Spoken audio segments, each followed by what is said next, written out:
Yay.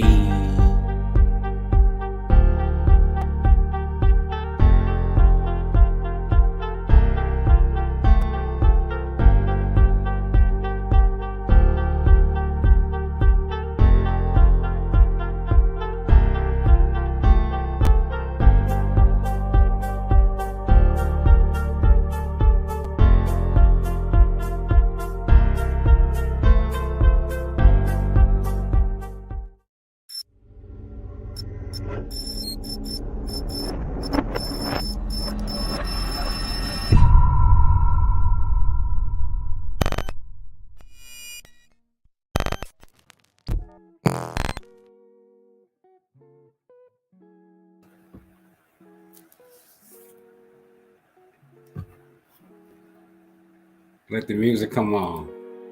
Yeah. Woo. Look, I've been busy today.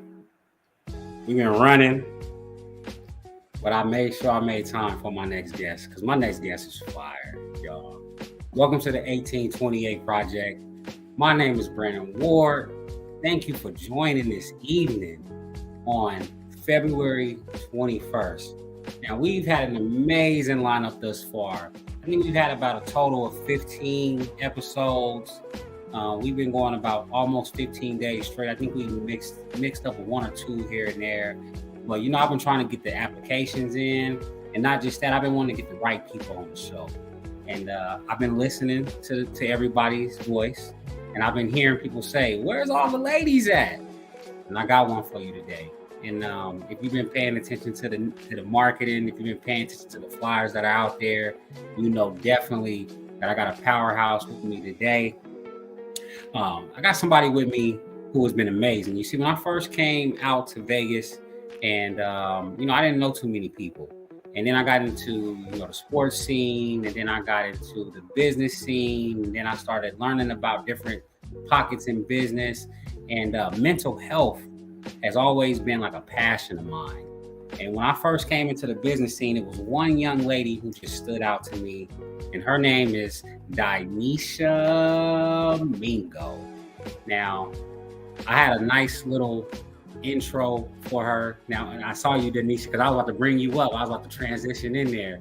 So let me read your I want to make sure I read your intro and your bio prior to me bringing you on. So let me find it real quick. I told y'all my transition's been off today. So on episode 15 of the 1828 Project, Creating Black History in LV, we have the amazing Dinisha Mingo. Dinisha is a Las Vegas native.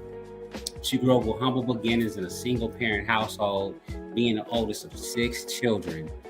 Due to issues with her family, Dinisha learned about empathy and serving others at an early age. Dinisha has over 10 years of experience working hands-on in behavioral health with diverse populations. Now, I can go on and go on and go on about all of her accolades. She was awarded the NAWBO in healthcare category. She was honored by the Urban Chamber of Commerce as a community advocate and volunteer of the year. She was also recognized as a top 40 under 40, definitely an award that I'm going for. I would like to introduce none other than Dinisha Mingo. How you doing, young lady? Hey, I'm good. I'm happy to be here with you. It's been a long day, but we work.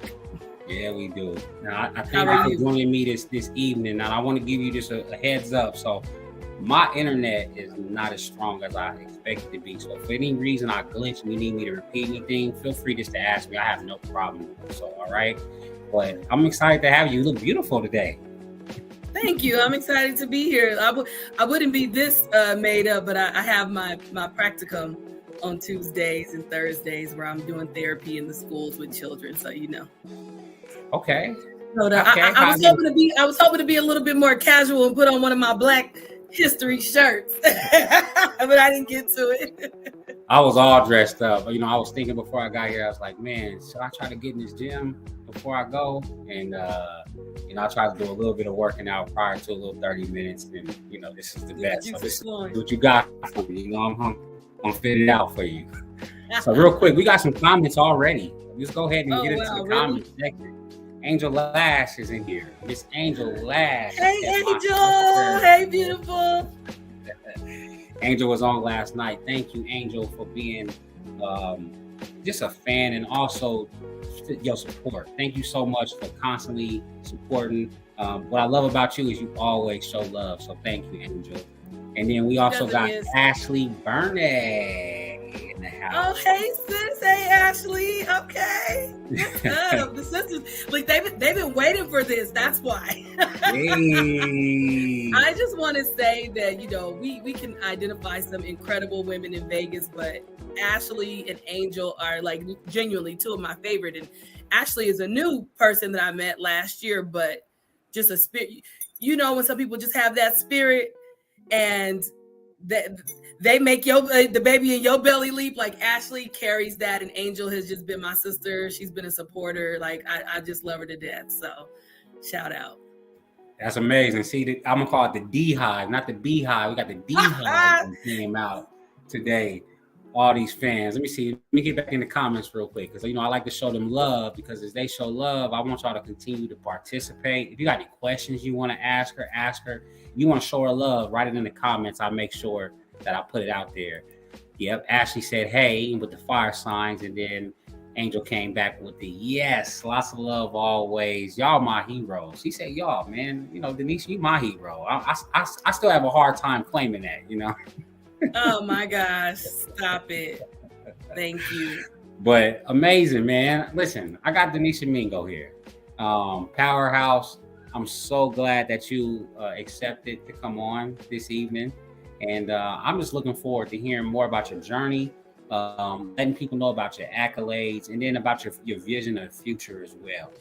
But we tie all this into creating Black history. So you're on here because you're a wonderful person. You have been amazing since I've known you. I mean, you walk the walk and you talk the talk. Whenever your name comes up in a room, it's always highly regarded and highly respected. And if they not highly respecting you, they hating, right? But look, I'm just glad to have you on. So, Dinisha, I read a little bit about your bio. I didn't, I butchered it on purpose. I didn't want to be too exact. Oh man, a little bit about you, Dinisha.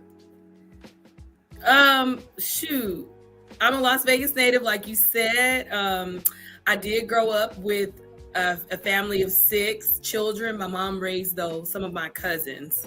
So at one point it was like 8 of us, then it went to 7 and 6. But I have one biological brother and sister by my mom, Nakia Mingo and Meyer Mingo. They're my babies. I got a niece. I got a host of wonderful friends. I love God. I grew up in North Las Vegas, lived on the east side in about middle school, and then went to A-Tech in high school. And I don't know what else you want to know.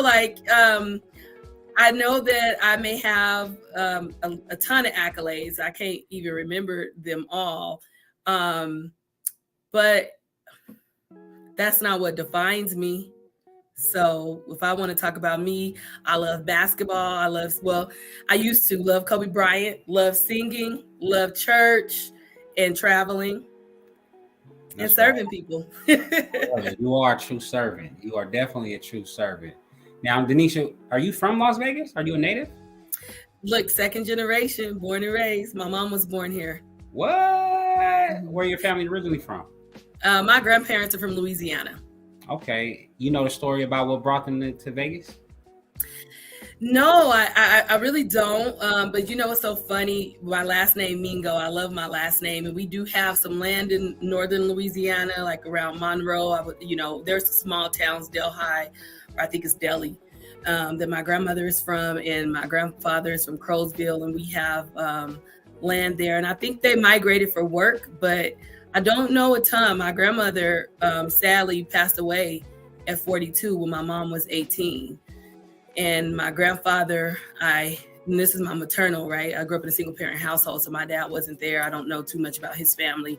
But the last name, I always used to be like, Grandpa, where does this name come from? And he'd be like, it was my daddy's last name and he gave it to me. So that was, the extent. He had a 3rd grade education. He was a worker in the mines, very hard worker. but also had his challenges. And so, yeah, all I know is I'm from Vegas. That's all I know. That's right. And you've been in Vegas. So you've been in Vegas all your life. Have you ever moved out of Vegas? Yeah, I lived in Oregon. I went to college at Concordia University, and I know you wanted me to give more accolades. We'll probably get there eventually. I know it's important to qualify, but I think that your reputation precedes you, right? And those things are just kind of like God's amen to the work you're doing, but like you are who you are regardless. So, but I did go to school in Portland, Oregon. I went to Concordia University in undergrad. And then I also lived in Spain, fun fact, for 5 months. I studied abroad there, and yo hablo un poco español. I see you. And now I live in California. I have not publicly, people probably know now, but I did not publicly put it out there. But I've been living in California since 2021. Yeah, I know, and I've been paying attention to your journey, and I've been seeing you working real hard and going back and forth. And I see you pop up in little Vegas events here and there. So it's always definitely good to see you. I know you can't stay far away from home for too long. I get to intermingle with your brother and your sister. I get to see them around often. I get to see your team often representing. So I love it. I love the presence that you have set in Vegas. I've also loved just your energy and your spirit and how you constantly are just positive, right? Constantly thinking progressive and then constantly growing. And then one thing I love about you is that you're constantly helping people, man. Sorry, what was the last thing you said? Constantly helping people, always helping others. Yeah, I always hear about you serving. It's the servant, and that's why we titled the show "Cultivating Change Through Servant Leadership," because you're a true leader. And I've been seeing you delegate. I've been seeing you do so much. I've been seeing you hire. You share your money with the community. You didn't have my business come in and help out your business. So I appreciate people like you. And I know you said a fun fact was something that you said that you went to school in Spain. What's another fun fact about you? Let's tell these people something that they may not know about you. Oh, shoot. I mentioned that I love. Listen, I'll give you two. One, because somebody played this game with me a few weeks ago, and I was like, man, I don't know. But I was a huge Kobe Bryant fan in high school. Like, I loved Kobe Bryant. And I think what I love, because I'm not an athlete, I wasn't an athlete, was like his tenacity and his courage. And I think the greatness in him was what I admired, because I wanted to be that great and that committed at whatever I did. And I was such a Kobe Bryant fan that when he passed, and I'm telling you, people I hadn't spoken to since high school were like texting me and reaching out to me on Facebook saying, "Are you okay?" Because I was like, for real, die-hard Kobe Bryant fan. And so that was a big, I would say, fun fact that people probably don't know. I'm posted. Another, I guess, cool thing that, is always worth mentioning. I sang at the billboards behind Mariah Carey, I think in 2019. Really? I've done a plus size beauty pageant and I won that in Atlanta. Where the pictures at? They on the book somewhere. I'm about to look them up. I'm Googling right as soon as we get off of here. So let me ask you this real quick. So when a public figure like Kobe Bryant passes away, somebody that you look up to, how does that affect you? When I think back about like how seemingly devastating it was for like Michael Jackson or Whitney Houston, both artists that I absolutely love, it was sad, but I cried. I literally cried when Kobe Bryant passed, and I had to grieve for a couple of weeks, and periodically I think about it and it's still sad. And I think it affects you because you may not realize, even when you're consciously thinking about it, the impact they had on you. But the world, right? Like, you can say what you want to say. He's arrogant. He was this, and this, but he was focused, and people admired that about him. And so even the things that he did after he retired to, build up the community and create, leagues for basketball in his area of expertise and passion. So it hits you hard because you feel the great sense of loss. It's like, man, the world lost a great one. You don't got to like them, but you can't deny the impact. You can't deny the impact. And so, it's hard because it's like, man, and for me, he was so influential and inspirational that I did feel like, a significant part of something that formed me was gone. I grew up, like I said, in humble beginnings, had a great family, an excellent mom. But the truth is, I didn't have anybody in my immediate life that I aspired to be like. And so while I didn't want to be an athlete, there was something in Kobe Bryant that I wanted. And so I felt like I lost something that was a part of my forming. That's deep. That's deep. Because you think about it, we as people, it's really hard for you to find motivation sometimes. Mm-hmm. And then it's kind of hard if you haven't been through something to find people who actually inspire you. So to lose somebody who charges you up, who energizes you just by, you can listen to one of his YouTube videos and just look at his presence and his demeanor, and you can be encouraged. So, I know that's definitely a tough thing. Now, you said something else that kind of rang a bell too. And somebody wrote about it in the comment section. Down there. You said you sing? I am not going to sing for you. Don't try it. But who out there to come and say something? No, you know what? I absolutely do love to sing. I haven't sang in quite a while. I've always, since I've been adult, at least sang in choirs and on praise teams and have led it. And what I can tell you about my singing is it is not as good as my speaking, but I am passionate about it. I love it. I used to write songs and all that in school. Like, I wanted to be a singer as a kid. But what I realized about my singing voice is that, like, that is something that God knew I wanted so much, but it wasn't like my purpose. And I really find, especially like in worship settings, that God will use my voice. Like, I'll sing, it's not the most beautiful voice, it's not the most skilled, I get off pitch, but it blesses people when I do, right? And so, that's something that I feel like God is like, yeah, you're gonna have to be lean on me in order to feel the power in that, as far as publicly. So I'm not a great singer, but I do sing and I love it. I think you can sing, and like you said, I'm not gonna be able to prove to the people that you can do it, but it's all right though. We're gonna get it. We're gonna get that out of you someday. I do miss singing on the praise team. I miss it. It's something about not only worshiping God, but like being in that space and being able to be used. Like, I think anybody who's not, if you're honest, like, it feels good to be used. And I think that's why people do things for other people. And in whatever capacity God chooses to use you, and you see others moved and impacted, it does something to you. So yeah, one of these days when I'm back in Vegas and maybe on Nehemiah's praise team or something, I'm leading the song, I'll be like, come on over. Anointed voice and everything. I definitely got to hear it. Keith Stark said, my people. Thanks, Keith. What up, Keith? I love me some Keith, man. Keith got some great energy as well. Especially taking his love into education and his passion in education. That's amazing. Patrina McKee. No, you good. Go ahead. Talk about Keith. What do you want to talk about? I didn't know that you interviewed him. I was trying to look through. I saw some of him, but he's my brother. And yeah, he's amazing as well. So, and he's another major supporter. He always shows up. So he was my brother's high school teacher. Wow. I know you're trying to get to Patrina, but fun fact, I met Keith at the Shades of Health Summit. I don't know, I think 2017, 2018. And he walked up to me and he was like, I've been waiting to meet you. And I was like, who are you? But my brother used to tell me, because he didn't know, my family just knew I worked in mental health.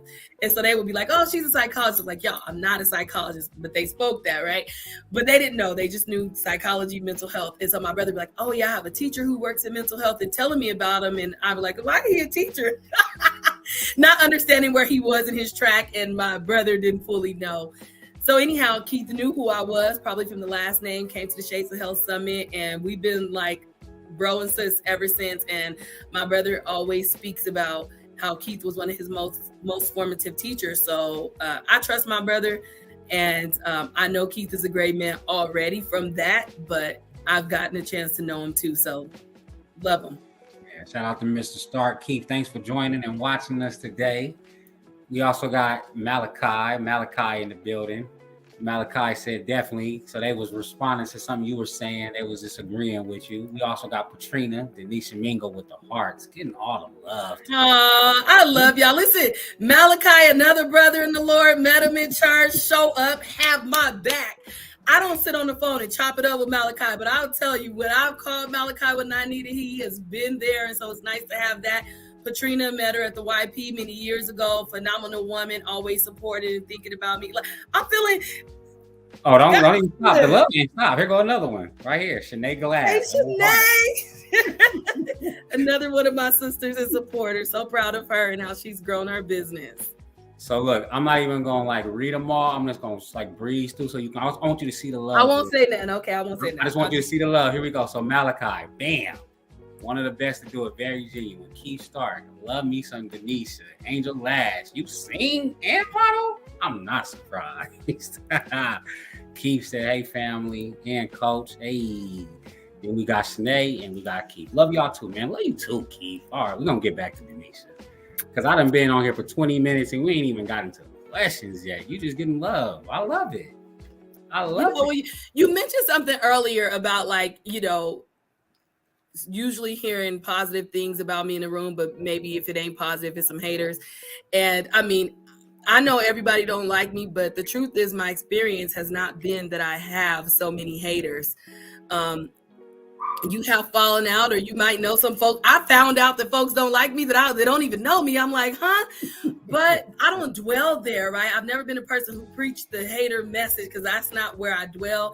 And you can see why, right? God has surrounded me with so much positivity, so many love. I can't look that way or care about that. And so anybody out there, like, you got to be on guard and be aware because the enemy is always up to attack. But that is not where you can dwell, and that's not what you fix your mind on, because what can they do with you, right? They can't stop what God has for you. And so when you said it earlier, it kind of made me chuckle because I was like, what? But, you can think that you're something. And I'll say this. I remember a couple of years ago, I said, God, show me how people see me, because I was trying to grow in wisdom because, all these people were flocking to me. And I'm like, it's okay to want to be connected to something that you think is great, but like, I'm big on sincerity, and I just couldn't, discern people's motives. I'm big on motives. I'll help anybody with anything, but I'm not about, I'm big on motives. And so I prayed a prayer and I said, God, help me to see me how people see me, not in a sense to become arrogant or full of myself, but just so that I could be more wise in my connections. And I prayed that prayer, and I got a call from somebody, 2 people within like a couple of weeks, saying, so-and-so said this about you and this about you and this about you. And I was like, well, you better be careful. I was looking for, show me how people love me. Can we be real? Show me what their motives are and why they try to be. And he was like, see, everybody don't like you. You asked me to show you. And so, Yeah. You ain't doing nothing but speaking true, but when you're doing something right and when you active, man, that's just the energy you sometimes get, and this just is what it is. Plus although you're very passionate and you're strong, you're a strong person, strong personality, very strong very direct personality as well. And I think some people may not understand direct. They just don't get it. And it's something that I respect about you, because I know if I come to you, you're going to tell me like it is, right? You're going to tell me the truth. You're not going to sugarcoat nothing for me. And I appreciate that type of communication. I appreciate Who else we got in here? Who else we got? Good God. You are popping, girl. Ashmeen Clisby. She's one of the ones of the future with her Dream Hers organization. Beautiful, lovely young lady. Hey, Ashmeen.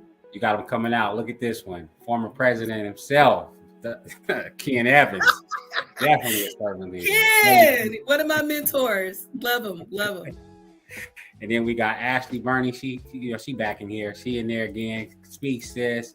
Ken, exactly. Remain humble and focused so you can compete and produce. And then one more. I love it. They love you. You are so loved, Denisha. So we're gonna figure out why they love you so much. I know I got some questions that I set up for you. I also added a few in there that I didn't get to throw you, but I know you're going to be able to kill these questions as well. But let me start you off with this. What does creating Black history in Las Vegas mean to you? Man, that's a kind of a loaded question. What I'll do is speak from it from first, mental health, right? We know Las Vegas and Nevada can be known as like the South of the West. So making change, right? Making change specifically in the Black community. I believe that, you have to be exclusive in order to be inclusive. Everybody else about inclusivity, but everybody can't get the same thing. And when we talk about the history of Black people, we need some exclusivity in our permissions, and things that come our way in our needs. And so as part of that change in terms of Black people is making things right and changing the landscape, I would say, of some of the history, even considering like the historic Black historic West Side. And so mental health is one way I believe that is important to do that. Nevada has the worst healthcare system in the nation. And we are at the bottom in education, healthcare. If we're not at the bottom, we bottom 2 or 3, right? It may fluctuate. And so in terms of mental health, creating access through ensuring that we have reciprocity when it comes to allowing people with licenses to come and work here and not making it so difficult, to ensure that the insurances have providers of color. In regards, shout out to Senator Spearman. I worked with her a couple of years ago with a lot of the insurances. We sat on a big call because people are wanting to get and access mental health care service, but they're wanting providers of color, people who look like them, but there's nobody in their networks, right? So opening up that way in terms of mental health care is important. I worked on a bill with Assemblywoman Selena Torres a couple of years ago that mandated cultural competency continuing education units, or CEUs, for licensed medical professionals, including mental health professionals. So opening access to ensure that people have the needs, the care that they need to be well is one way to do that for me in terms of what I do. And then I think this is creating Black history, right? My prayer is that I don't live to see my biggest impact on the world, like literally. And I have had to own that. I hope I don't live to see the greatest impact I have on this world, whether that's through my family or my community or whoever. And so platforms like this and us being able to talk about it and just like living in our assignment and our purpose by nature because we're Black, that's creating Black history, as well as honoring those who've come behind us, before us, so that we can learn.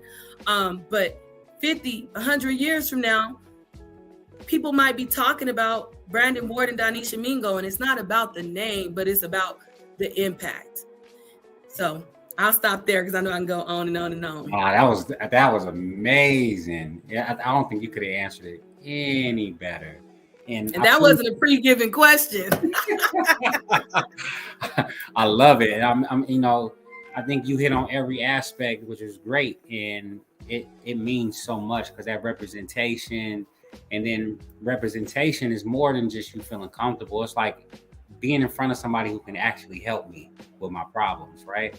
And you can go to all these meetings and you can get all the help you want, but the person is not fit to really equipped to help you through your situation, and they kind of just wasted some time. Yeah. And so it's very important. So I love the work that you're doing, the advocating as well. Shout out to people like Dr. Sheldon as well, who's advocating. I know I've just seen him on the news, and it just means so much because if you think about it, we don't have our mental right. That's what's going to stop us from creating the history that we can create. We're going to be blocked, and the mental is where it all is. No matter where you go, you got your brain with you.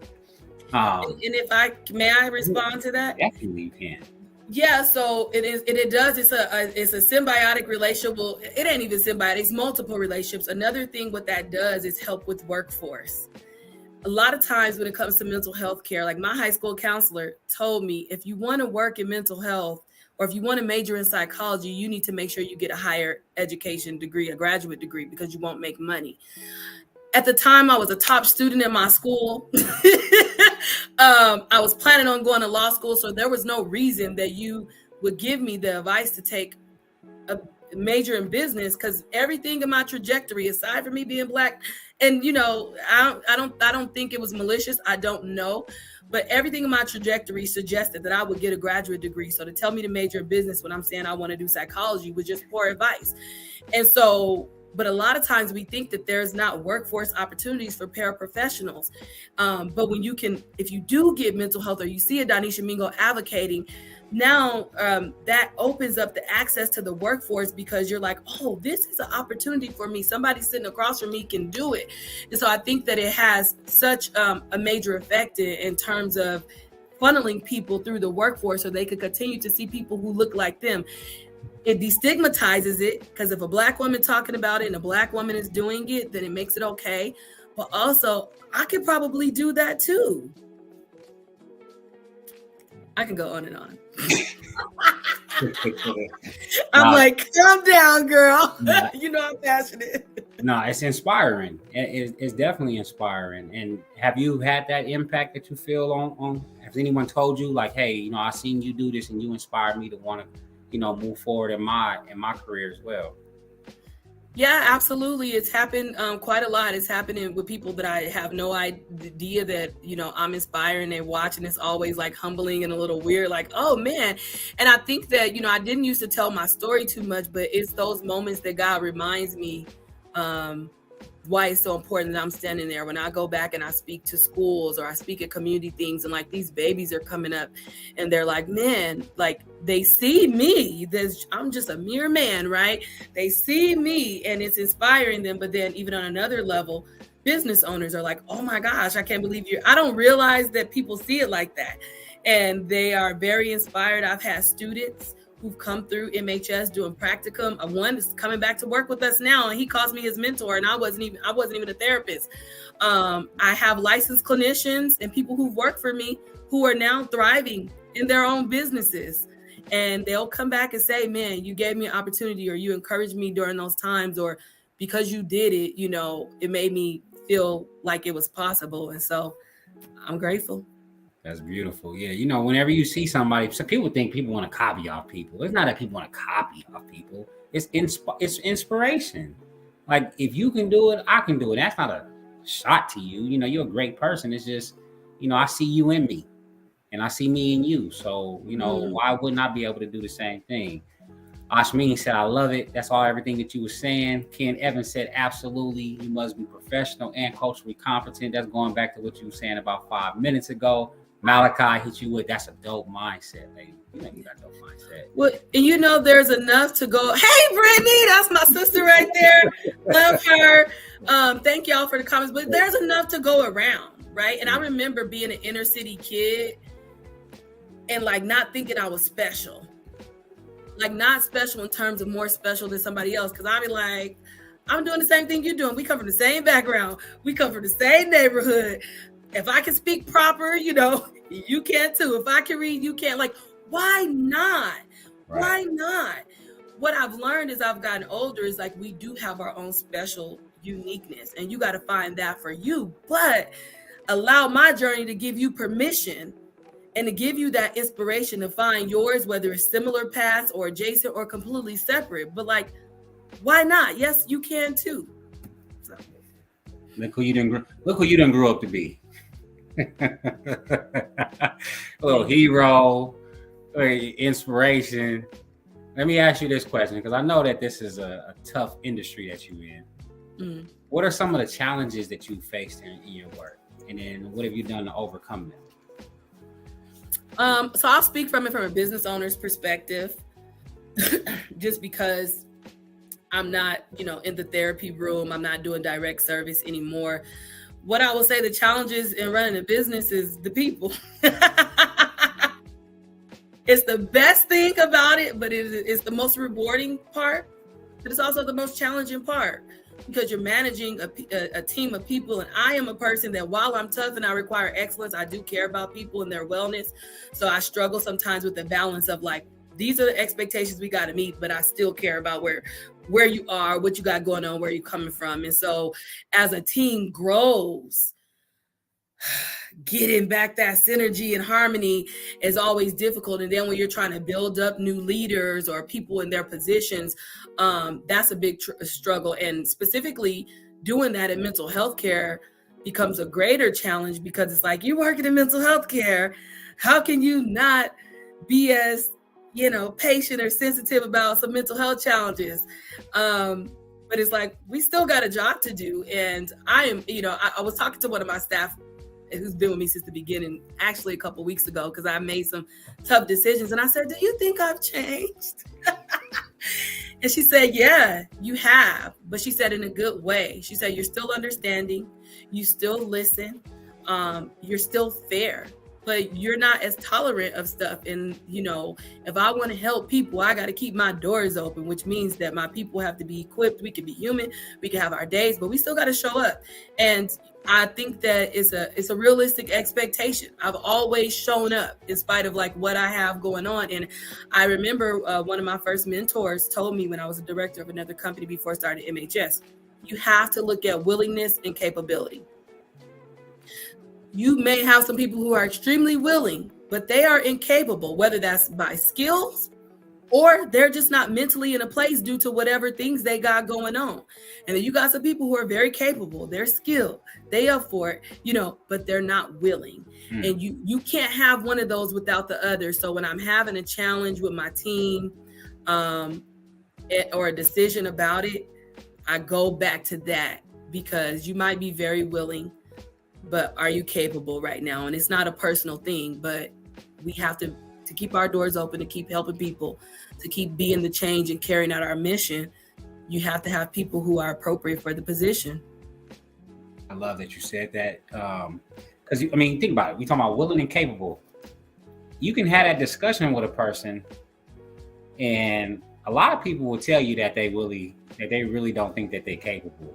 Like they'll advise you. Now, it might be a little harder when it comes down to willing, but you can tell that within a person's work ethic. But as a leader, it's so hard for you to distinguish that, because, you know what you need. You do all these applications and you do all of these interviews, and it's always somebody who's going to tell you exactly what you want to hear. And then we got to start using that discernment, right? God, hold up. Absolutely. Yeah. It's like, hold on, let me keep asking questions. And you're right. And then as a business owner, I think where it gets really difficult is, most business owners, they work in the business. So it's like finding time to find the people, not just find the time to, then you got to train the people, right? And it's like, how are you going to train them? And then what are you taking your time away from to put this time into them? So it's just having a good system. And how many employees you have over at MHS right now? Ooh, about 26 now. Oh, wow. And then what about over at Solutions of Change? SOC, we're about 12.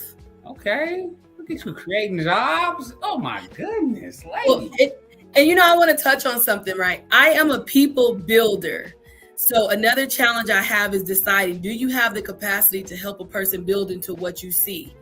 And I've always been willing. I'm on a point, like, business is secondary. That's not always good. That's been another one of my challenges. I've cared about the service and the field and the people. And it's like, no, you're a business owner. You got to manage your finances. You got to do some things you don't want to do. You got to be more organized, certain things like that. But I'm a people builder. So I think that's another challenge, is deciding, are we in a place where there's an opportunity for this person to grow into what you need them to be right now? And so you have to use that discernment and handpick, right? Like, God, is this a person that you're wanting me to invest in? Are they going to be able to catch it? And I remember telling my team every year as we're growing, y'all, we growing. I've been patient. We ain't going to be able to do things this way, anymore. And people, maybe they believed it, maybe they didn't. But if they were not gearing themselves up for the whole organizational change, they had to get, it wasn't even say left behind. It was kind of like, either you're meeting the expectations or you're not. You could be very loyal, but we still got somewhere we're trying to go, and we're trying to go as a team. And so I think with me being like a leader who loves to build and help people grow, you mentioned somebody said, I don't think I'm capable.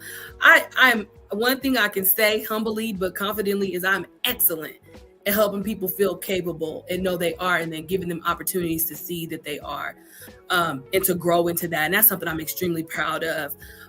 But you have to be mindful of the timing. Like right now, MHS is not in a place, because we're in a major growth spurt, where I can put somebody in a position where they got 6 months to a year to master it. Like, we don't have that space right now. Maybe in another year we'll be able to open that up, as far as like positions that are not meant to be trained and grown into, but I have a history of being like, come on, you could do it. I figured it out. You can figure it out. But it takes time to cultivate that mindset and those skills. And like right now, we're not in a place. So I'm like I'm like, this person's had 3 months. Like, I might have to make those changes because it's going to infect. Now you're not talking about 3 people. You're not talking about 8 people. You're talking about 23, 26 people. So, yeah. Man, you definitely right. You moving the needle. And I don't think most business owners even imagine that decision-making process. But it's when you get there, right? It's when you get to a certain level where you starting to hire people, succession planning, people to take over where you're not there. And it takes a little bit more strategy. And I'd love that you bring in that aspect to this show tonight, because I didn't think we was going to go into business. I love that you went into business. I know. I'm sorry. I know you want to be personal. but I want to say one other thing. You mentioned about working in your business versus on it. And I think it just hit me because I've been trying to do that. And I feel like I've been doing it. I have one leg in the door, one leg out the door. But I can say today I'm officially working on my business. And when I tell you the way my business has grown since I stepped back, I was holding back my own business, trying to do things that it was no longer for me to do, but to allow other people to thrive and see that they were capable and give them the opportunity. So as much as I think I'm a builder, I'm still like, this is my baby, micromanaging in certain ways. But since I've stepped back, the way my business has grown, the way my team has thrived, it's been incredible. I cry sometimes driving to school or to my practice site, like, wow, God, this is happening right now.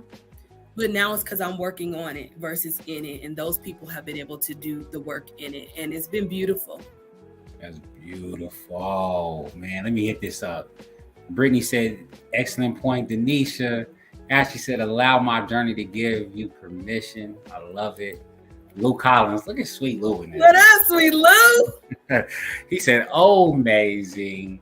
We got Sweet Lou coming on the show. Y'all look out for his show, him coming on. And then we got Shanae Glass. Let's go. Facts. Black business owner with the hashtag behind it. You get a lot. I haven't got this much love yet. This is the most love that I got on all podcasts so far. Listen, y'all, keep them coming.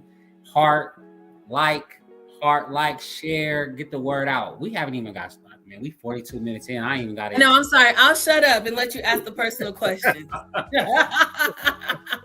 It's all good. We're about to get into it. So we're going to go back into it. Can you start by this? I want you to tell us a little bit about your background and then how you got into mental health. What was that journey like? So fun fact, like I said, I was trying to decide, do I want to do psychology or law? Worked at a law firm for a year, got fired. First job I ever got fired from in my life. You got fired? I got fired. That's a whole other story. I mean, there was some racism going on, with me, unfortunately. But anyhow, I got fired. It ended up being the best thing that ever happened because I was comfortable. God is a way of moving me when I get comfortable. I was like, it's around the corner from where I live. I could walk. I didn't have a car at the time. I think I was like 21, 22. But anyhow, I started my master's program. And the reason why I did my master's in educational psychology was because UNLV had a dual degree where you can get your PhD in educational psychology along with your JD. But in order to apply for that program, you needed your master's. So at this point, even though I loved psychology, I was like, I'm going to law school. But I had to do that master's. And in the very first class, I had just lost my job. I was looking for something else. And this girl heard me mention it, and she talked about working in behavioral health. And she was like, it's flexible. You might enjoy it. So I worked at Compass Behavioral Health, and then the rest is history, right? It was my very first behavioral health company, working with children in a group or day treatment setting. Loved it. Fun fact, Cliff was on your show, right? I met Cliff working at Compass, and he heard me because Compass still had some rigidity in their schedule, and I needed more flexibility. And he heard me say that I wanted to, I was looking for additional hours. And so one day, and we co-worked together, but we didn't talk that much. So he's leaving, right? And he was like, hey, I heard you say you're looking for a job. Give me a call. And I was like, are you trying to holler at me? You know, I'm thinking this in my head. So I sit on his phone number for a few days, but I'm like, man, I need some more work. So I ended up calling him, and he was serious about giving me another job opportunity. He wasn't trying to holler. He connected me with another company, and we both worked together there. And from there, it just was kind of cool. Like, he connected me again with other people. Michelle Jackson, major shout out to her. She gave me excellent opportunities to grow in my behavioral health skills, in my treatment coordinating and par writing. And like, since I started working in behavioral health, it's the only job I've ever had. I've done it full time. I never stopped. Then from Michelle's company, I met Tracy Moore, and she had me working for her company, and she was the first person who made me a director. And Michelle Jackson told me, I was like the first year in, and she was like, you need to have your own business. And I was like, what? Had no idea. I'm like, what are you talking about? I'm like 22, right? 23. Nothing about business, but people were speaking into my life and seeing what I didn't see in myself along the way. And I think what I fell in love with was like truly being the change, like working with families and adults, and to see the faith that they gained by my faith and my consistency, and to see families' trajectories change. I got somebody who I worked with before I started MHS who literally reached out to me the other day talking about my family. I'm talking about mom, father, son, 2 daughters. It's just miraculous. I can't tell you all the stories, but that's how I got into mental health. That's why I fell in love with it, like being a part of like really helping people's lives change. And we talk about like cultivating change through servant leadership. Mental health is one avenue that God is using me, but ultimately, like, my ultimate goal is for everybody to like have self-confidence and know that they can do something. And I know that mental health is a barrier to that. But I remember being like in high school, my mom, she always was like, baby, you can do whatever you want to do. And I believed it. And I did have accolades and opportunities to see that I could, but then even when I had challenges, it didn't hit my self-esteem. And I remember like really realizing that people had low self-esteem in middle school and high school when they'd be like, oh, I don't know if I'm gonna get into this school, or I don't know if I'm gonna pass this test. And I'd be like, why not? Like, if you study, if you do what you're supposed to do, like, why not? Like, I literally believe that. Can't really tell you where it came from. It was something I always had. And so it was heartbreaking for me to see people like not have hope, not believe in themselves, not think that they are possible. And so through mental health, we're able to inspire and encourage, but also give people the tools that they need to realize their dreams.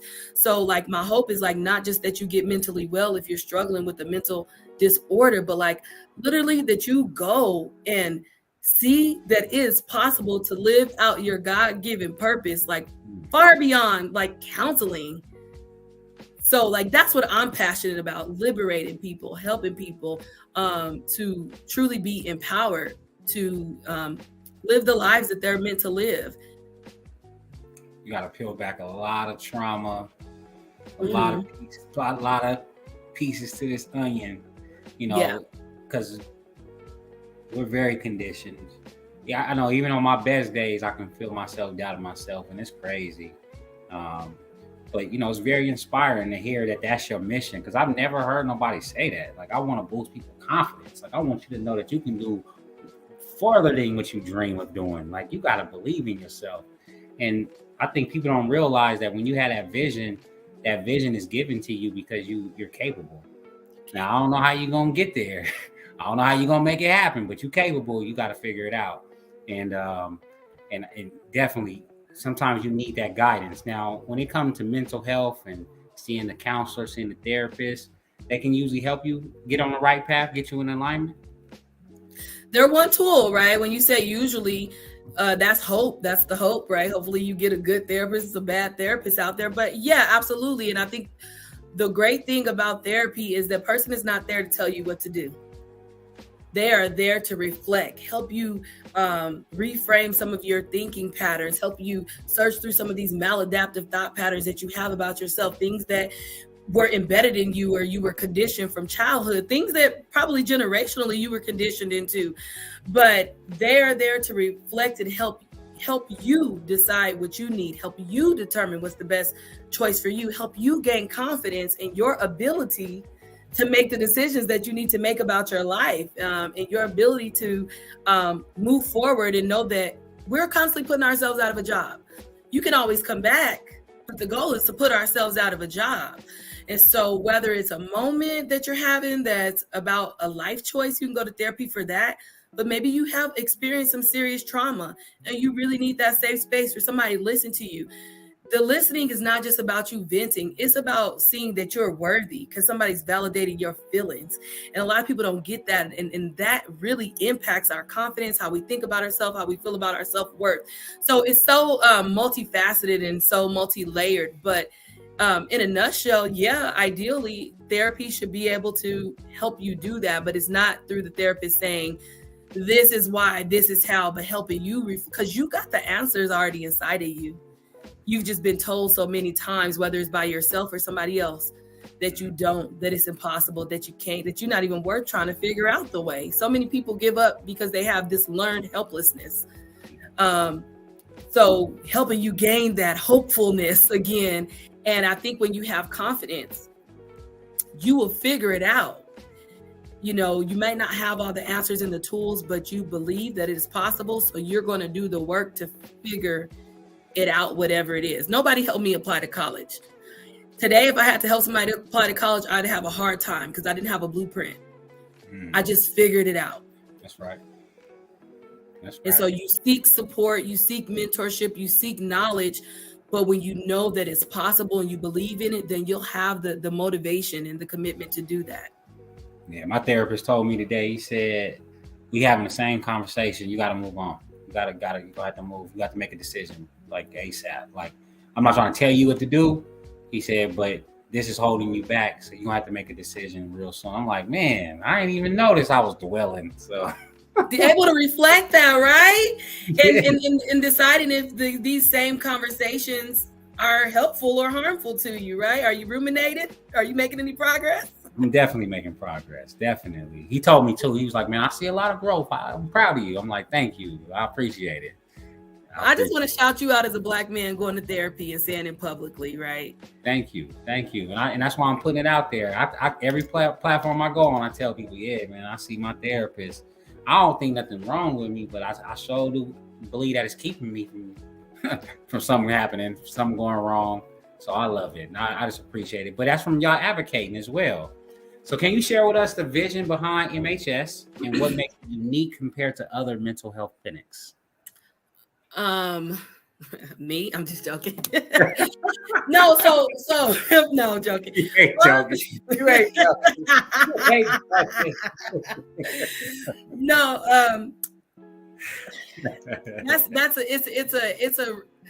it's been so long. 7 years? We'll be celebrating 7 years in March. Crazy. But I didn't want to have a business. Like, I knew that I would be like a sole proprietor as a kid. Like, I knew I'd have like my own private practice, but having a team and running like a whole business, like, I don't like being responsible for people. I had too much responsibility growing up. I was the oldest one of many kids. I was like, now I'm not that person. But when I was the director of Tracy Moore's business, I fell in love again with that leadership, that servant leadership. I was able to provide tools and support for my team, my providers, that help them to help their clients. So I knew I always wanted to make a big impact, but I knew what you need time, you need money. So it was like, okay, how are you going to get that? And if you want to have a greater impact, then you got to also be impacting those who are also impacting others.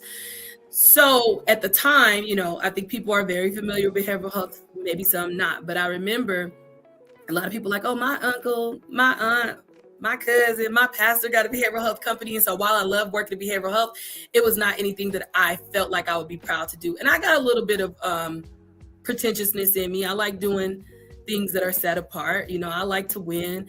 And I just was like, I didn't feel like I was proud helping people and changing lives and supporting my providers, but I wouldn't feel proud to say I had a behavioral health company. It had too much of a bad rep. And so I went on a job interview, was back and forth for a couple of years. I wanted to start, but I was like, no.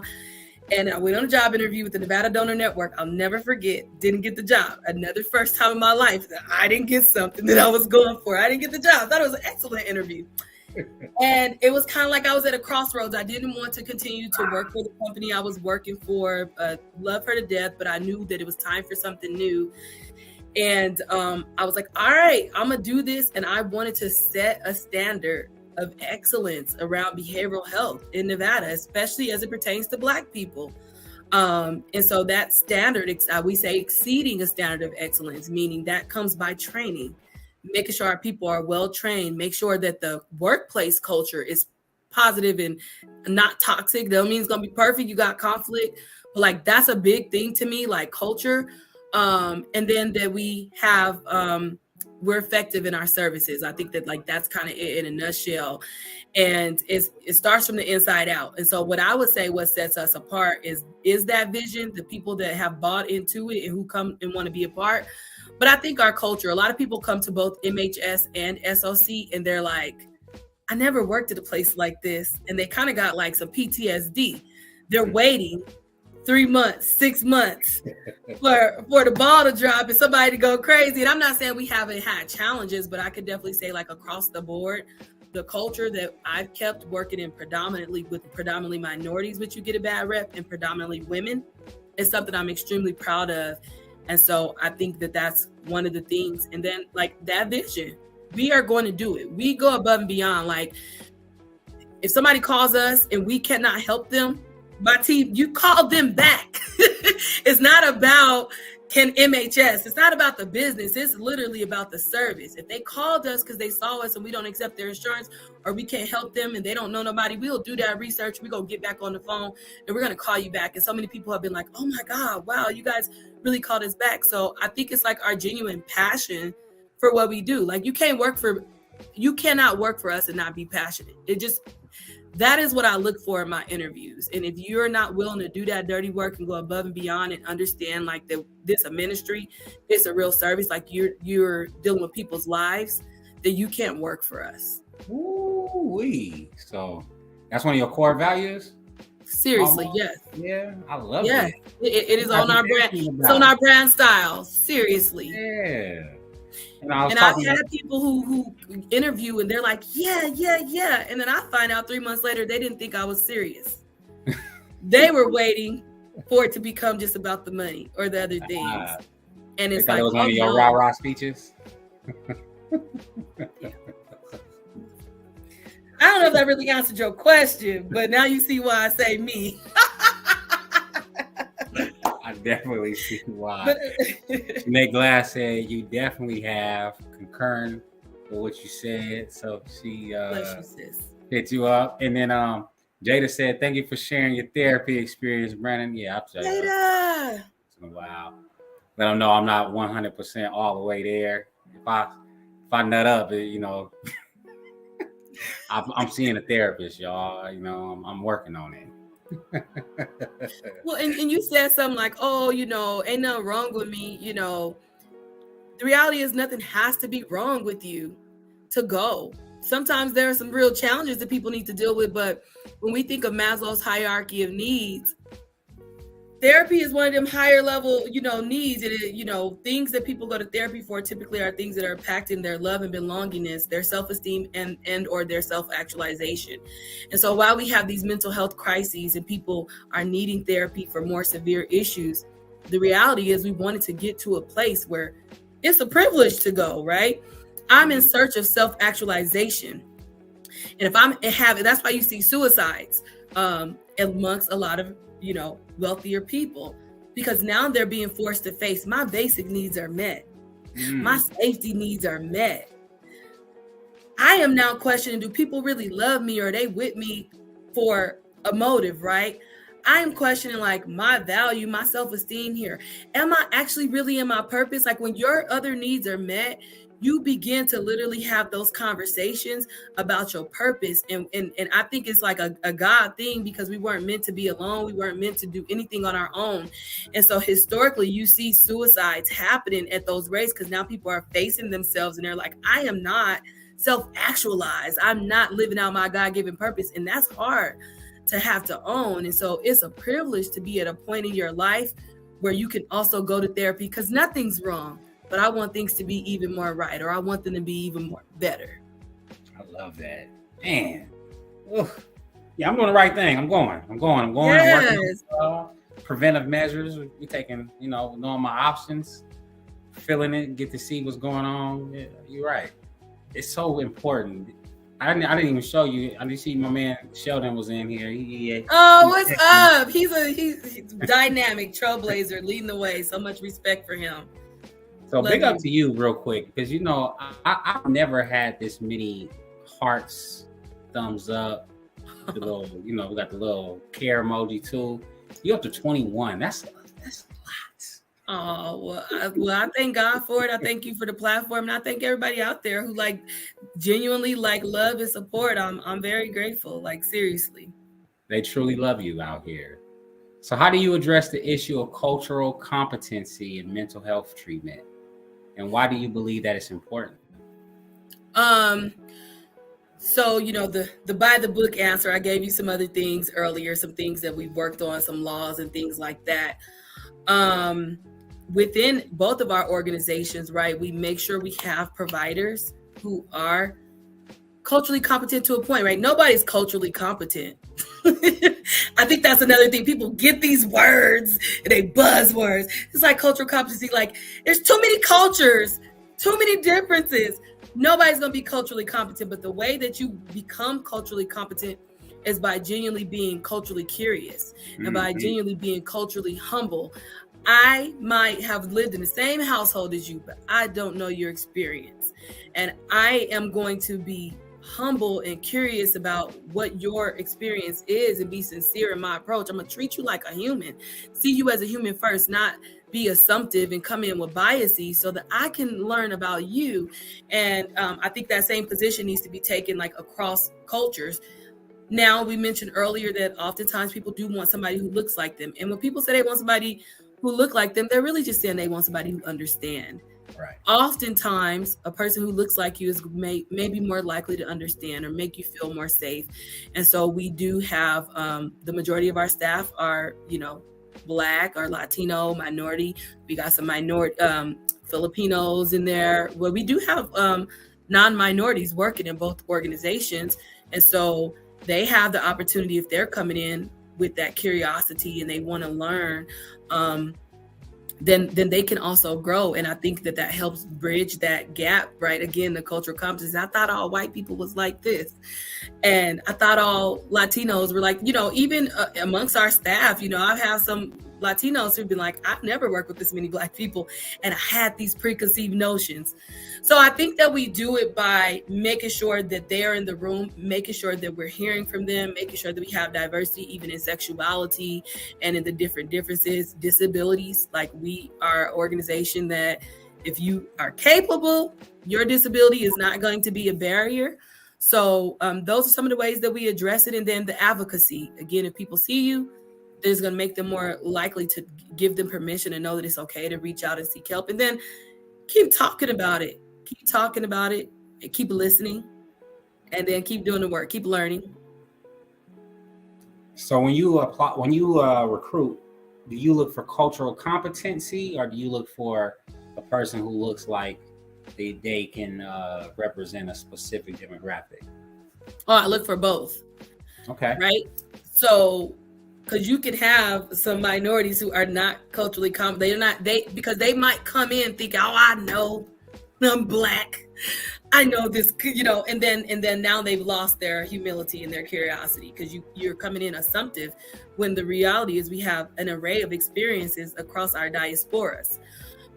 So I do look for a certain demographic sometimes based on the request, because people call and they say, I want a Black therapist. I want a Spanish speaking therapist. So you have to do that. But they still need to be culturally competent, because the reality is the majority of our clients are not only minorities. We do service white people or people of outside of Black and Latino cultures. And so is that Black therapist going to ensure that they are being culturally competent around issues that males might be dealing with, that the LGBTQ plus population might be dealing with, that Asian or Indian people or white people might be dealing with. So yeah, I look for both. I love it. I've been told in the past that I had like mommy issues, right? That's I'm just telling you. That's what I heard. Somebody said you got mommy issues. I'm like, all right, dang. So I'm wondering, should I get a female therapist or should I have a male therapist? Because if I'm having mommy issues, I'm probably having a problem with the female, the female sex. So maybe I should have a female therapist so I can get some type of connection. What do you think about that? I think that you could benefit from both, and you might just have to journey, right? Like therapy doesn't have to be a one-stop shop. So if you definitely have some challenges with women, it could be beneficial, but depending on where you are in those challenges, you might not respect that therapist, or you might have an issue with boundaries because depending on their age and all that and how you view them. So I think that you will know and your therapist will know if it's a good fit. And I think that it is okay to term out of therapy and say, I got what I needed from this person. And I may have to continue this journey with another person, whether that's immediately or you take a break for a while and restart. So I don't think that you can go wrong with the right therapist. And a good therapist is going to let you know when they're not a good fit, if they see that there's that counter transference happening and they're not able to help you because of where you are. You got some logical answers, girl. Wow, logical Dinisha. Jada Willis said, having a black therapist allowed me not to have to code switch. See, it's language. It's a big part of the cultural competency, right? Being able to know that, yeah, you're understood. And at times, I come off very proper to people. I didn't realize I came off so proper. I've been like this my whole life. I'll tell you that. My family used to be like, you talk, I know we hate this, but proper or white. All I tell them, or you think you better than, because I was very confident, right? I spoke my mind. I'd be like, well, just don't say I ever changed. Y'all been saying this about me since I was a kid. I remember in high school, people be like, everybody didn't grow up with a silver spoon in their mouth. And I think that's when I started realizing how people saw me because of the way I spoke. Because I was like, you have no idea. But that being said, I know that sometimes when I talk to people, they might feel like, oh, she's so educated or she's so this, that. So I literally have to code switch. I may have to cuss to make them so that they have permission to be themselves in a room and know that they're not being judged. Like, it's all right, So yeah, language is a big part for sure. You don't want to have to be explaining yourself all the time and helping a person understand, because now it's taken away from you in the therapy room. Yeah, a lot of times, and I just think that's adapting. That's good communication. You got to be able to adapt to different communities, different people in order to have effective communication. And sometimes you got to get a little more proper when you talk to people. Sometimes you got to talk with more slang. I say you just teach people the way that they want to be treated always, but you got to learn how they want to be treated. You got to take the time to get to know a person as well. We're going to jump into Solutions to Change a little bit. Can you tell us about your work with Solutions to Change and how you are advocating for mental health in the Las Vegas community? Yeah, so that's my second baby. We always have a joke like SOC, the little big sister. But the funny thing about SOC is MHS was doing a lot of the work that SOC is doing now, like not necessarily all of its programming, but the awareness and all that. And I was running my business like a nonprofit, which I didn't mind, but it was like, okay, this ain't, but I really hated how insurances were putting limits on what we could do. And saying that's not effective, that's not going to work. And I'm like, I'm out here, I'm doing the work. I'm working with our little black boys and black girls. You can't tell, I know. So in my naive mind at the time, I said, I'm going to start a nonprofit. And I don't got to worry about getting approvals from insurance. And MHS will just fund it. I learned real quick that was not how it works, right? But the whole goal is to, remove a barrier to access.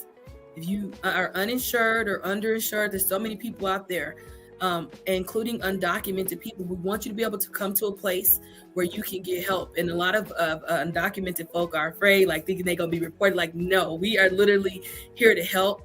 You got a lot of that young adult population that's working and they don't have insurance and they're needing therapy. And so it's really to create another avenue, right, to seeking mental health support.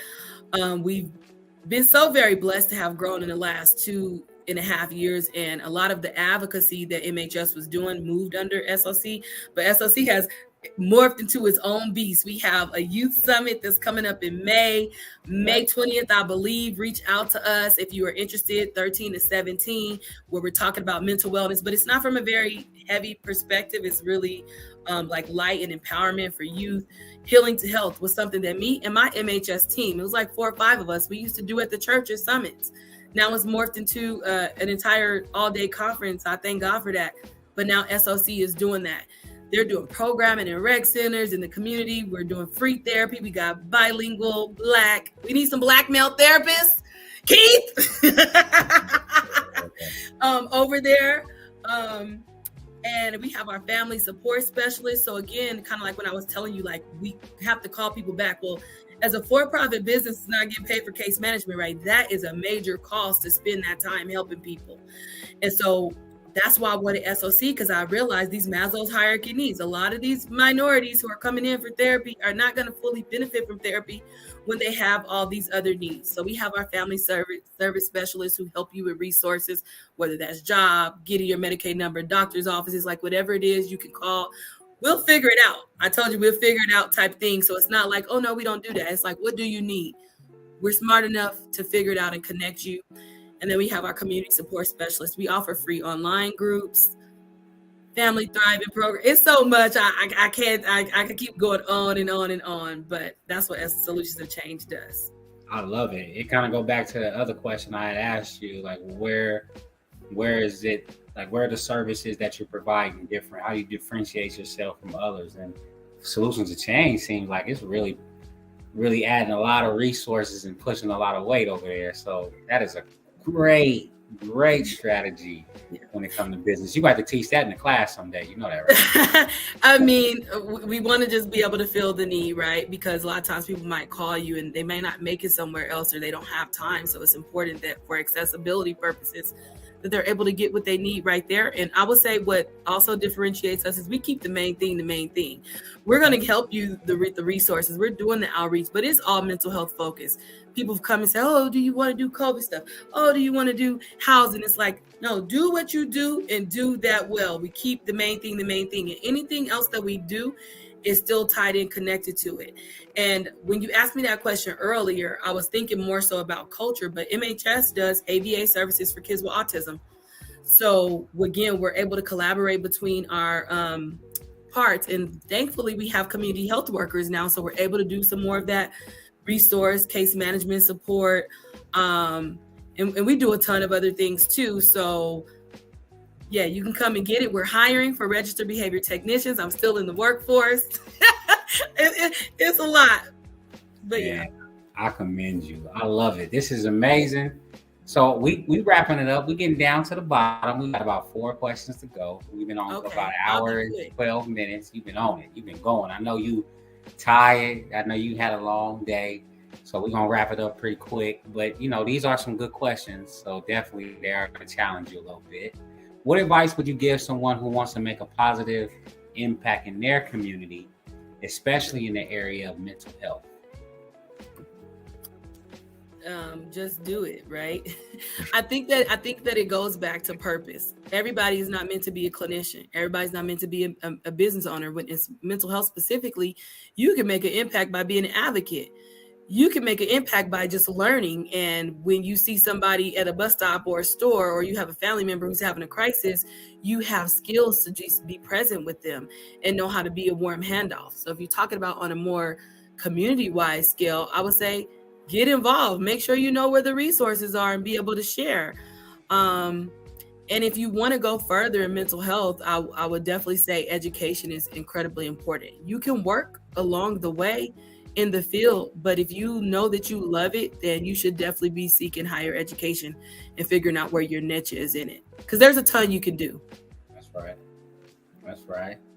Harvey Perry said, wow, a lot of great information. Hey cousin.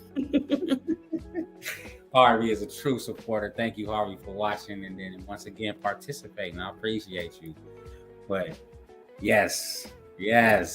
And can I say something else? Ma'am, go ahead. It's so important to literally, you're dealing with people's lives.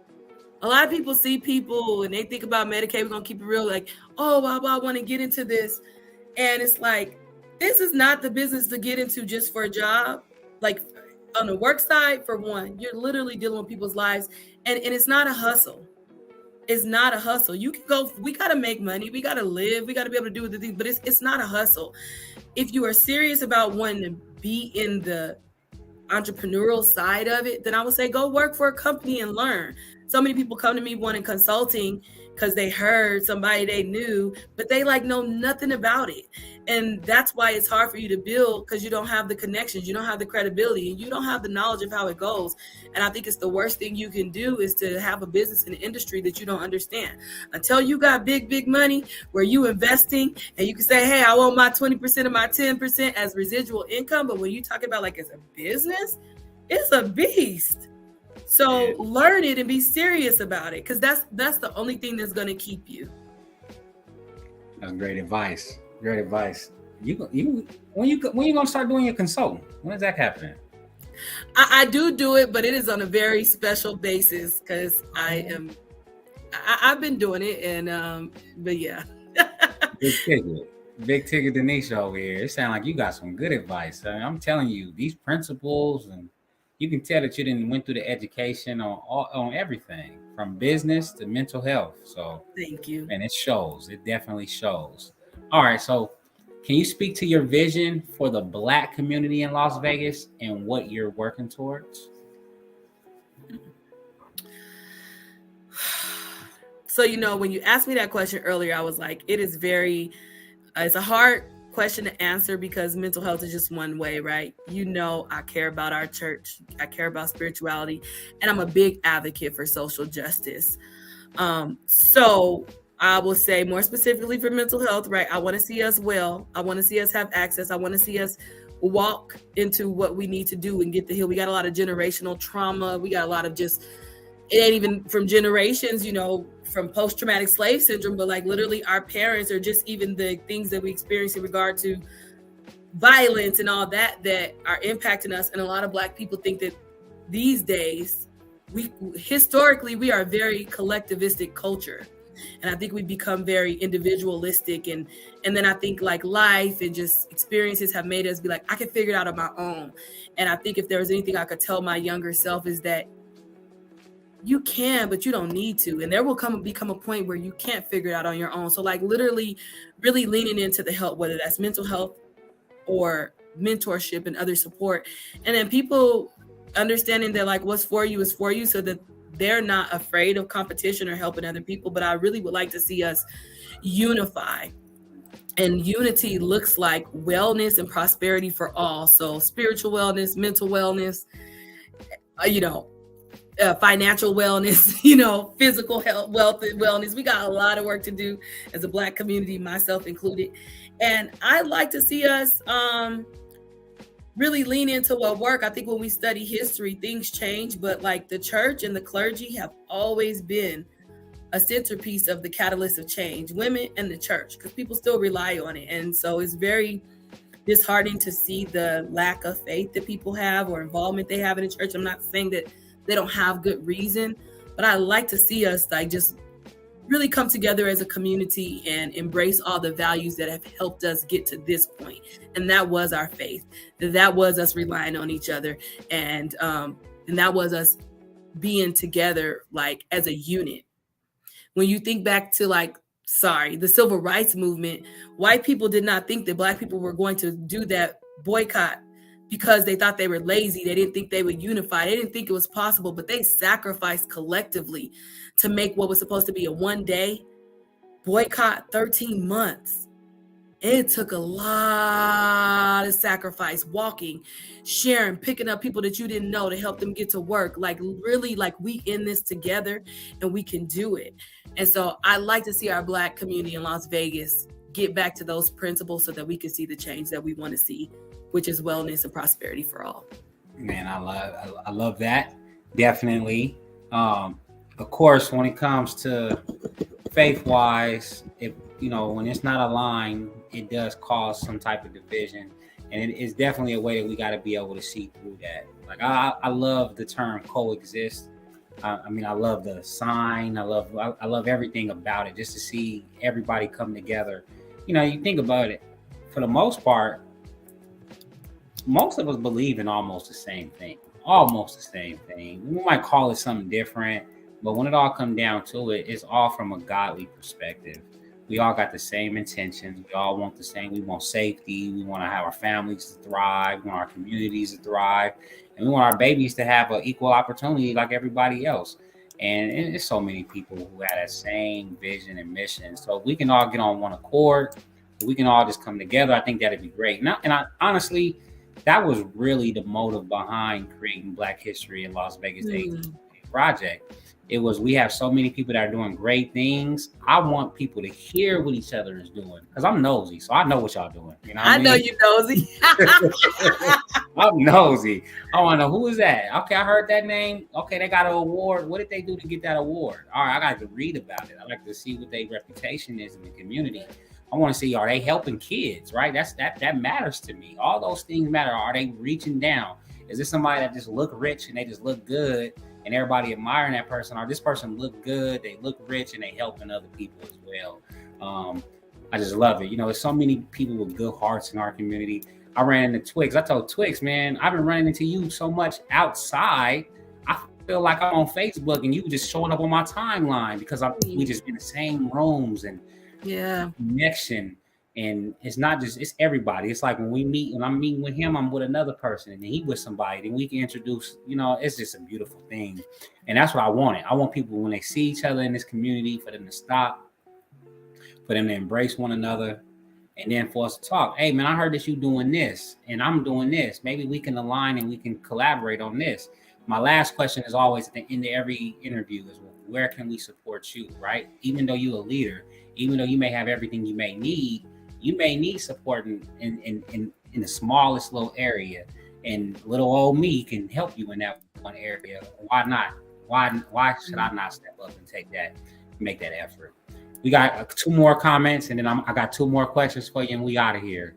You know, Alaric Overbay said, "Can you speak on mental health and nutrition?" You know, they said, No, I don't know that person, but it's such a huge thing, right? We don't realize oftentimes how our nutrition impacts our mood. It impacts our ability to focus. It impacts our sleep.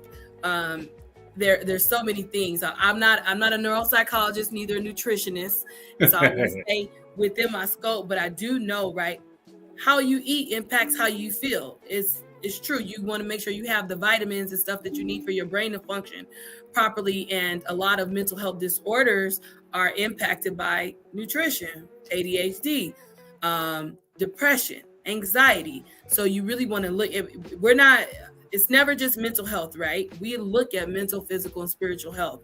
And a good therapist is going to ask you about your medical history so that they can refer you if you need to get some rule outs or get some of your medical records so that they can make sure they're properly treating you. So they definitely go hand in hand. I don't think you can really have one without the other. It's kind of like, what came first, the chicken or the egg? Your physical health, your nutrition has a major impact on your mental health. I'm a testament of that. And then vice versa. So yeah, I got this thing. I think that when people eat hot Cheetos and noodles, I think that they act a little different.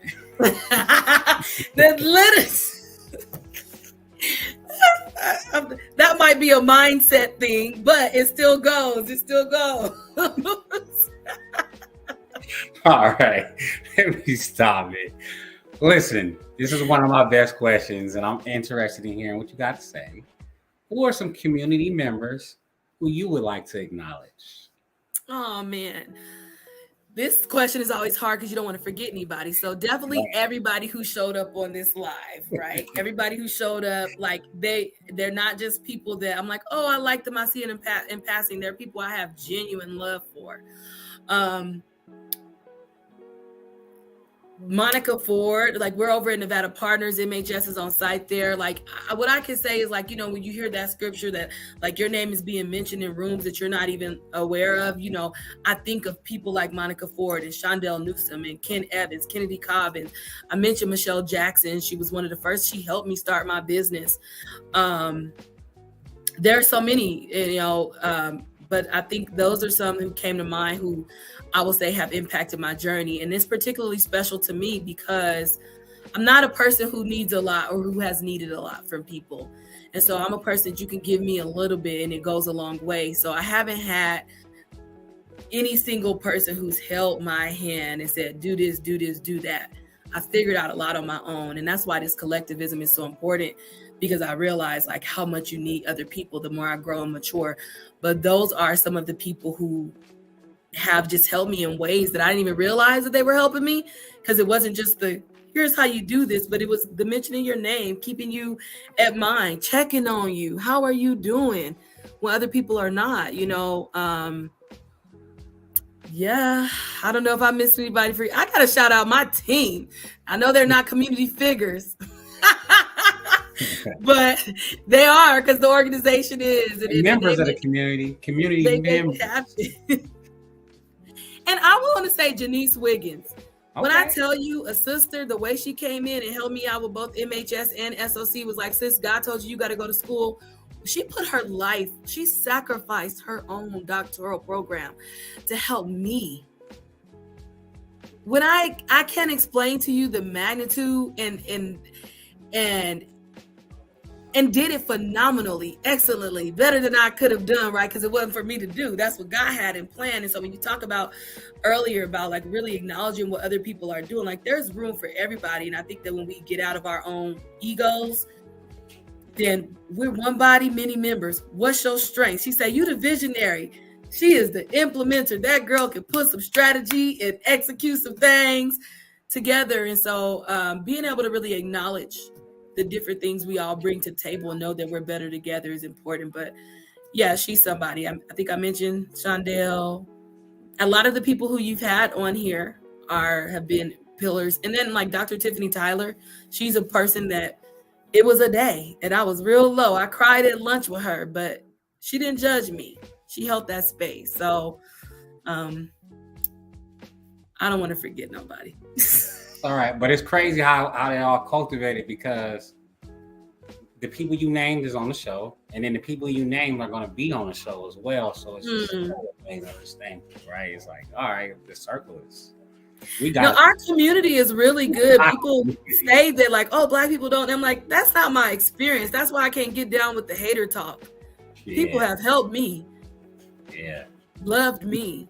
Me too. I'm telling you, from the time I went to the chamber, from the time I met Ken Evans, Shondell Newsom, I mean, everybody has extended their arm to me. And like you said, those phone calls are so important, because man, I mean, it's been times where I'm like at my lowest of lows, and then I get a phone call from like a Shondell Newsom, like, "What's up, man? I'm just checking on you. You just check? That's beautiful, man. Well, thank you so much." Because I was having a rough time before you called, and then he'd go into a long conversation, and man, I'm telling you. But that's that spirit, right? And sometimes it takes getting used to, because you're used to people calling you because they want something. It's like, oh, you genuinely are just checking on me. Yeah. And it means so much. So definitely shout out to him. I love him to death. I call him my dad. He treats me like a daughter. And I would say, you know, like Tiara, you know, having sisters in the community, the Jadas, Brittany Collins, who's on here. I trust that woman with my life, like seriously.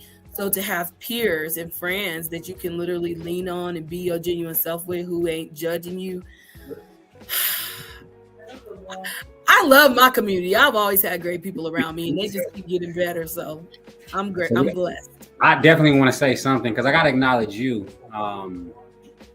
because it's when we talk about community, right? I think it was a night when my wife and I was having a hard time, and she said she had talked to you for like 2 hours. I think you was driving back to California or something like that. And not only did you talk to her, gave her some advice, but you made sure you prayed for her as well. And that's what I just think people don't understand the value of that, because when you are anointed and it's that spirit, it's like, you know exactly what needs to be said. Exactly. It don't got to sound the best. It don't got to be delivered the best. But when you, like I said, when it comes from you, it was so amazing. I think that she talked to you, her whole mindset switched. And it lasted for about a week. It was about It's only about a week. You know what I'm saying? But you went right back. You probably got to call her back, but but it just matters that care, that love, and I just think that's what separates you from everybody else. So even when we talk about like business, why is your business different? And like you said, it's because of you, and it definitely is you. You are an amazing person, and I'm blessed just to know you. So I got one more question for you, love. And I told you, this is always my last question. How can we as a community support your efforts? Pray for me.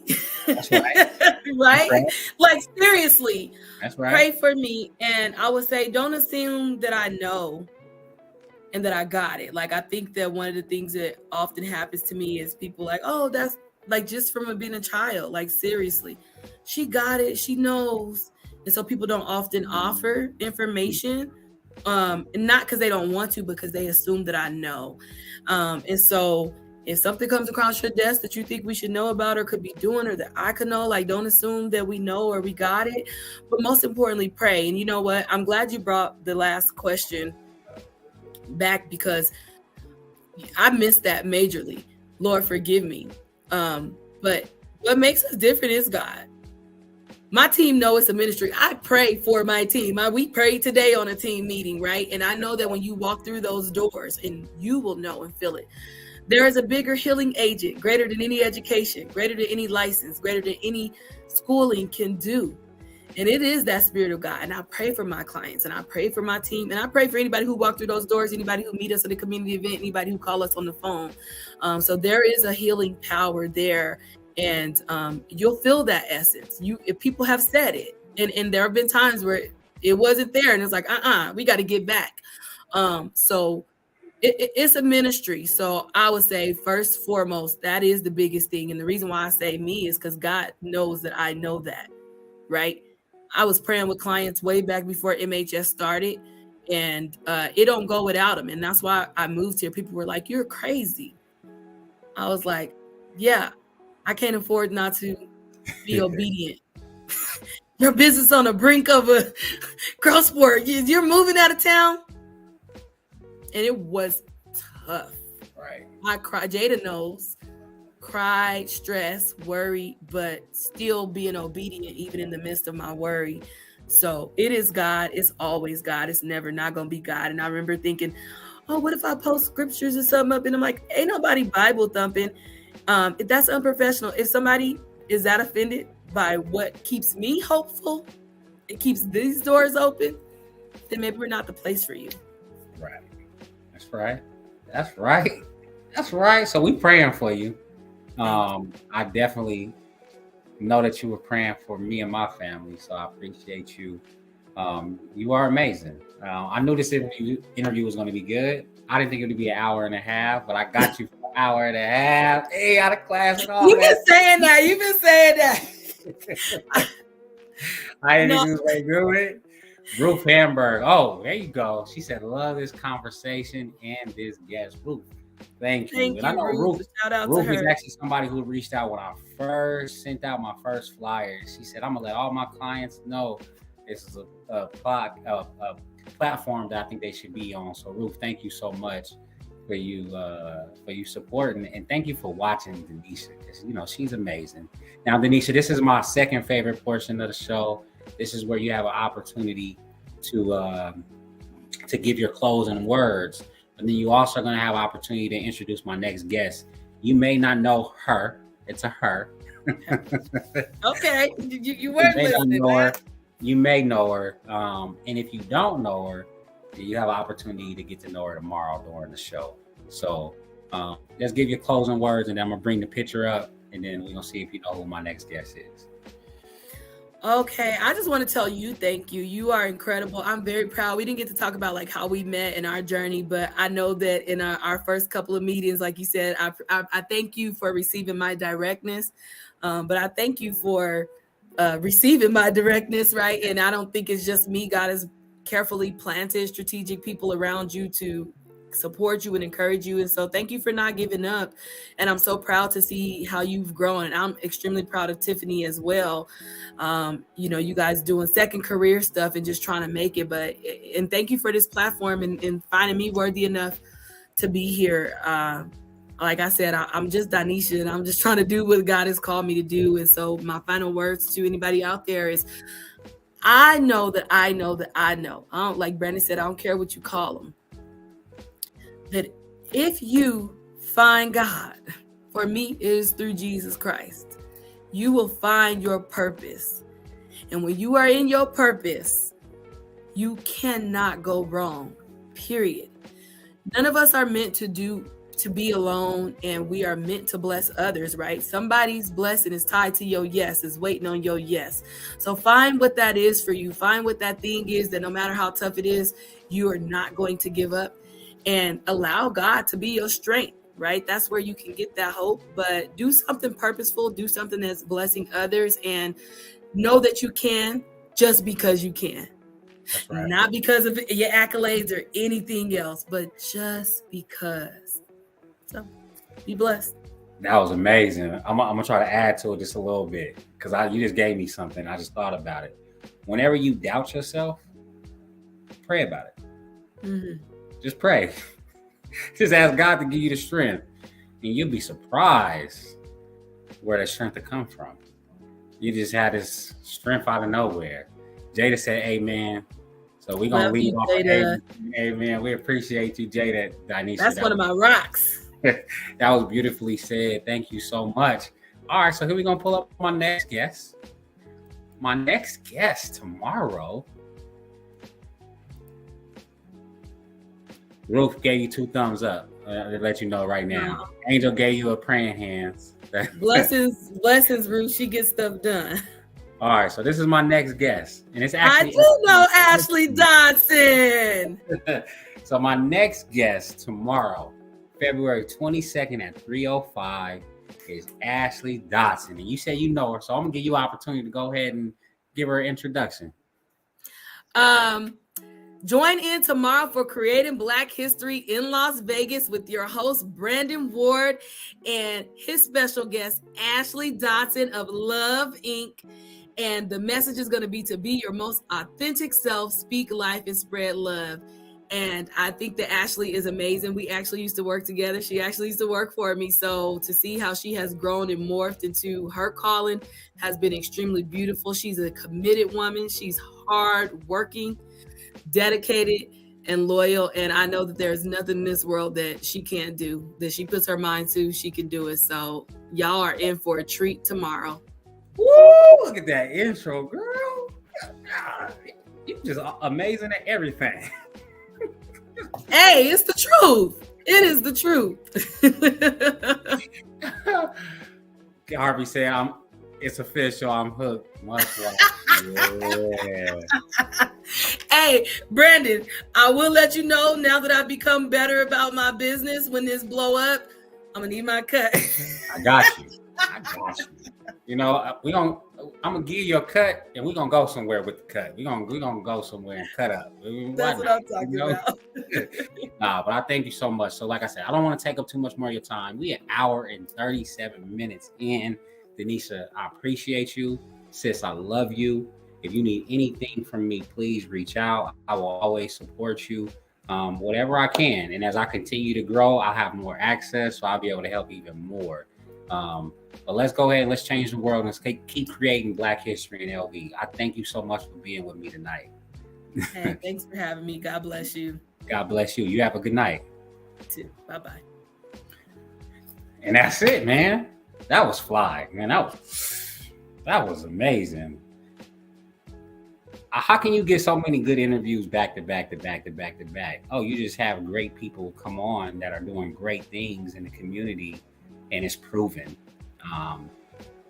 I really hope that somebody is paying attention to this podcast, that somebody is listening to these guests. And I know that these interviews, they go a little bit extended, but think about it. How often do you get a person that has an opportunity to come on a platform and just tell you their story, tell you about what they have done, tell you about what they're doing, telling about what they committed to? I honestly look up to all of these people.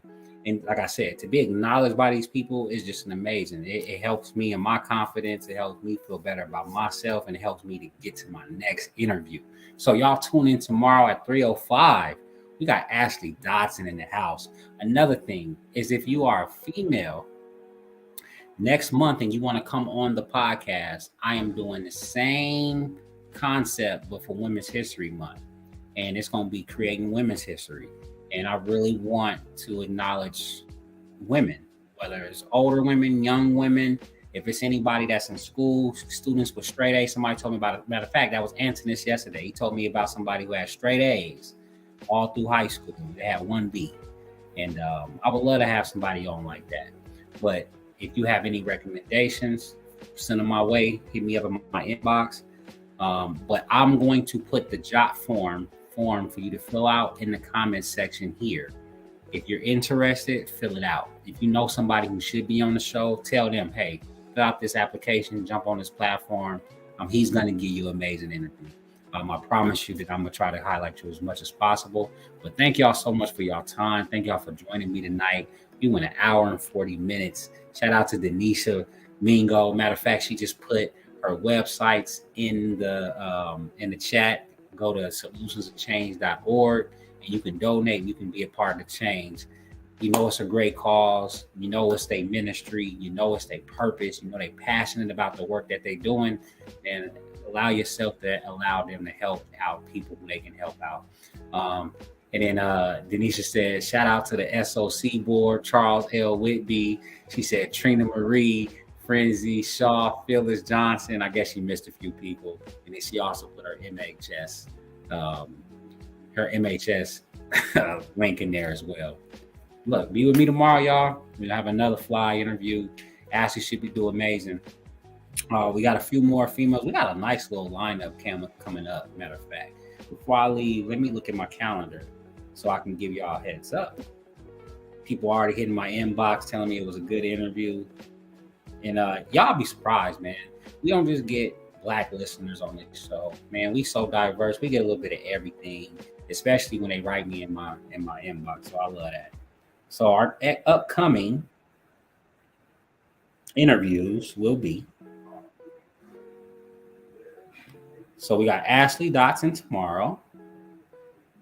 Oh, we doubled back. So on the 23rd, be on the lookout. We got Quentin Savour. I think I'm saying that right. He gonna have to check me on the next show when we have him. But on the 23rd, president of the NAACP. I think it's very interesting to hear about. He's actually the new appointed NAACP president. And it's good to get his vision. And then we're also going to hear a little bit about what's going on in the community as well.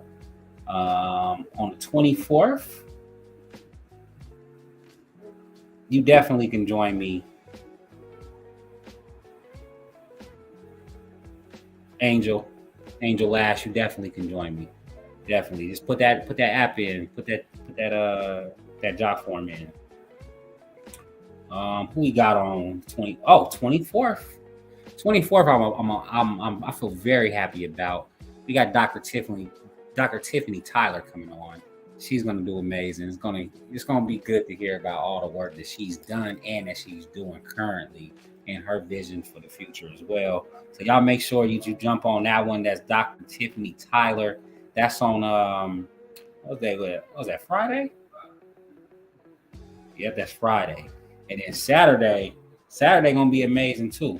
We got Jeremy Washington on Saturday. That's Saturday at 10 o'clock. Make sure y'all be on that one. Jeremy gonna bring his great energy.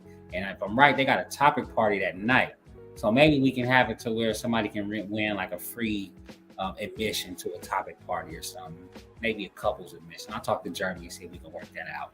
But in order for you to get that, you're gonna have to watch the show live, and we'll probably do some type of quiz or something.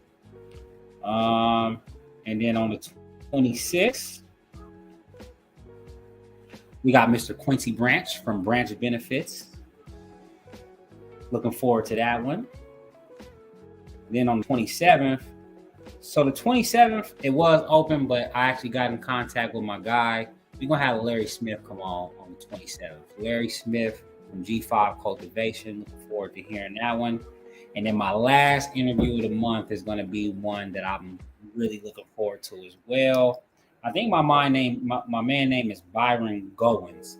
And the reason why I went with Byron Goins on the last day is because he's a historian for the West Side. So anything that has happened on the West Side, anything that is happening on the West Side, my man know about it. And probably anything that's gonna happen on the West Side, he know about it. So I would love to not just hear about his journey. He runs the MLK Senior Center on Martin Luther King and Cary. So I went up in there not too long ago, and it was the most popping place I've been to in Vegas, man. Them folks was in there having a great time. They had the bingo going. They was eating. They had games. They was laughing. It was an amazing scene. Definitely a place that I would have wanted to see my grandparents go before they passed. But that's how we're going to end it. And then, like I said, going into next month. So I want to fill the month up as soon as possible. So if you can get the applications in, matter of fact, let me send you, I'm going to put the application in there now. Oh, no. Yeah, I am. I'm putting it in there right now. So give me 1 second. It's going to be in the chat.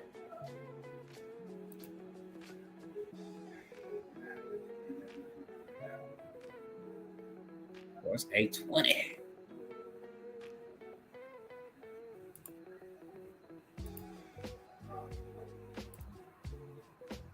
All right, here we go. So this is the job form. Just fill out this form. It'll come to me, and when this form comes to me, then I'll be able to pull your name. We'll get you scheduled. Figure out what day. I usually do it according to what your schedule is, as long as it aligns with mine. If I got a gap in there, somebody hit a heart. I need one more heart or one more thumbs up to hit 30, and then we out of here, man. That's all I was trying to get. I'm just trying to get that last heart, thumbs up, that last one, and we out of here. But yeah, the Women Month is going to be amazing. We do have some amazing men out here doing some great things. It's so many men. I wasn't even able to cover them all this month. So definitely, the podcasting is probably going to be something I keep going. Probably going to limit it to 30 minutes though. Now, back to what I was saying. Please get your job form in as soon as possible, so I can get you scheduled for the day, and we'll do it according to your calendar and your availability. And we'll have a great time. Thank you we hit 30.